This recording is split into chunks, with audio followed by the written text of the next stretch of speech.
Hi, I'm Rafael Saron. Today I'm just gonna do something, just a simple video that it will be fun. Storytelling and a little bit of wine art.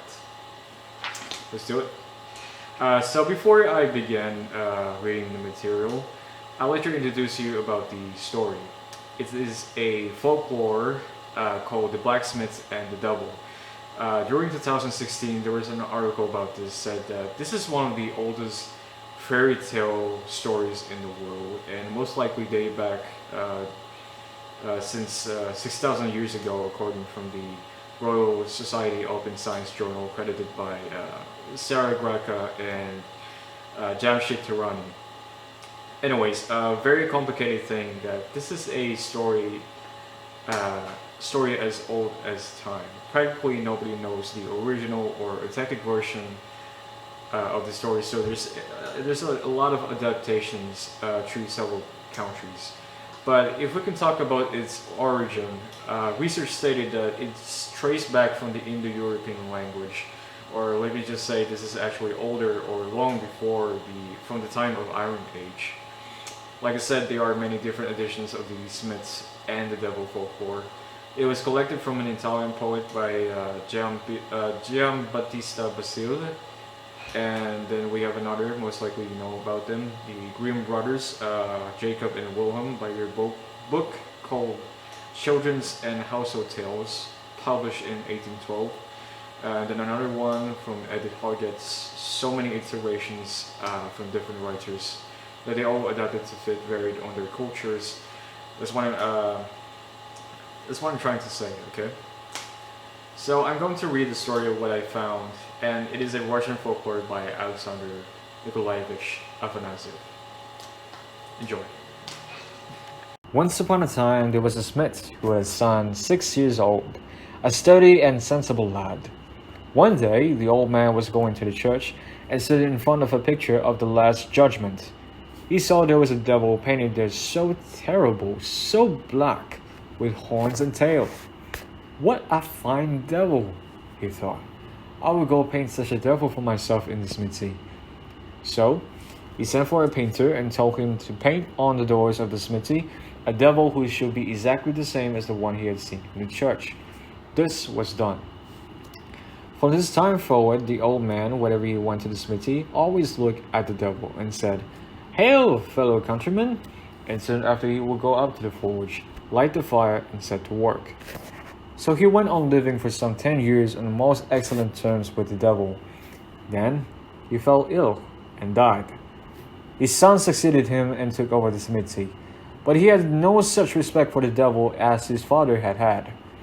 Whether he went early to the smithy or not, nothing prospered, and instead of greeting the devil kindly, he went and took his very biggest hammer and knocked the devil 3 times on his forehead, and then set to work.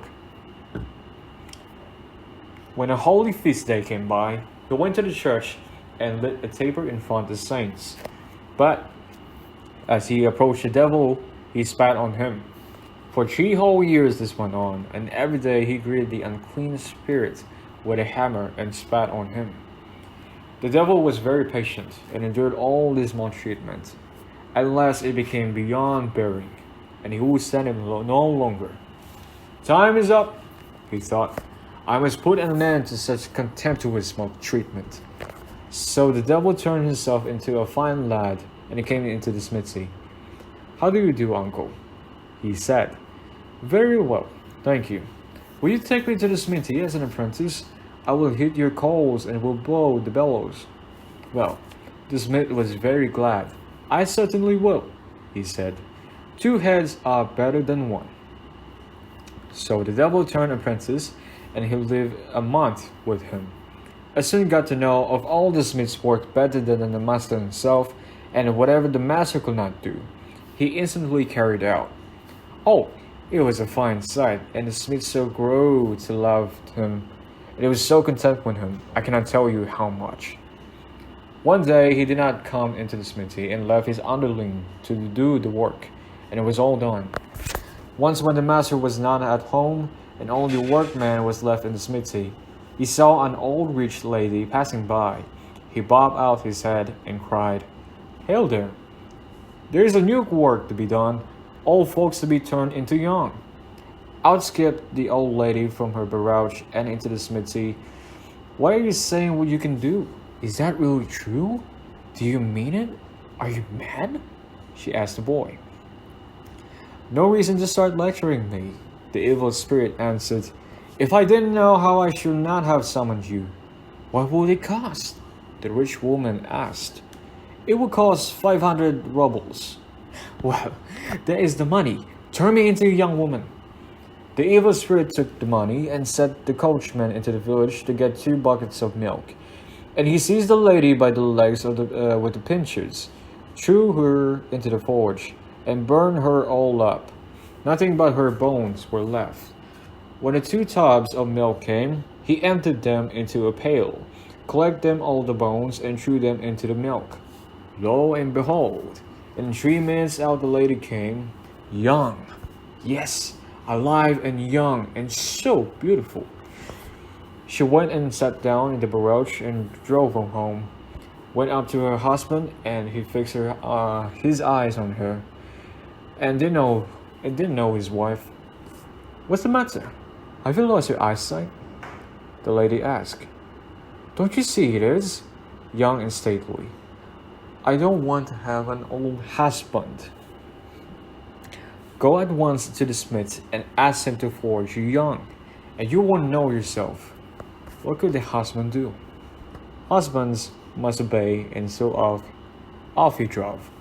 In the meantime, the smith had returned home and went to the smithy. He went, and there was no sign of this man.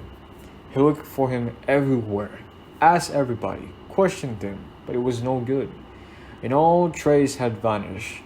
So he set to work by himself and began hammering. Then the husband drove up and said straight out to the smith, "Make a young man of me, please." "Are you in your senses, master? How can I make a young man of you?" "Oh, you know how to. I really have not any idea." "Liar, fool, swindler! Why you turn my old woman into a young one?"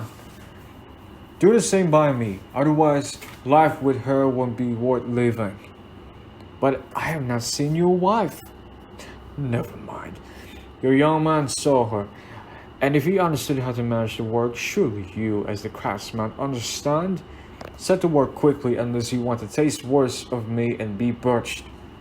So, the smith had no choice but to transform the master.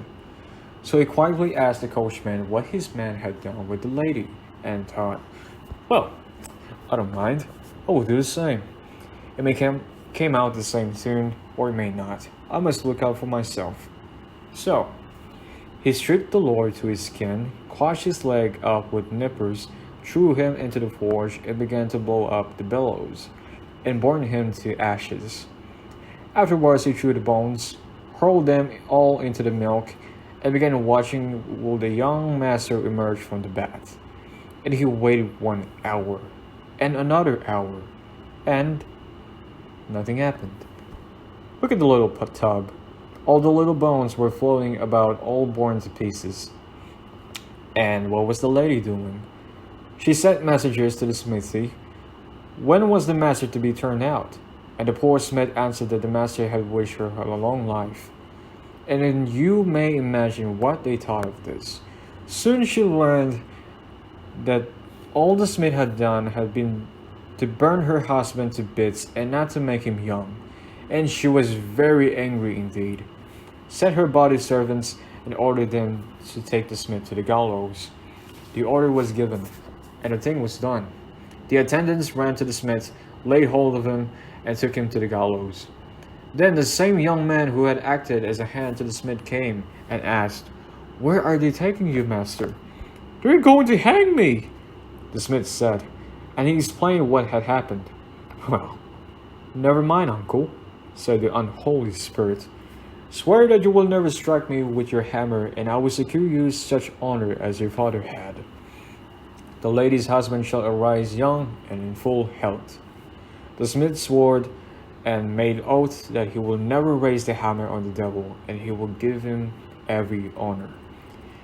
Then the workman ran to the smithy, and soon returned with the husband, crying out to the servants to stop and not to hang the smith, for there the master was. He then untied the ropes and set the smith free.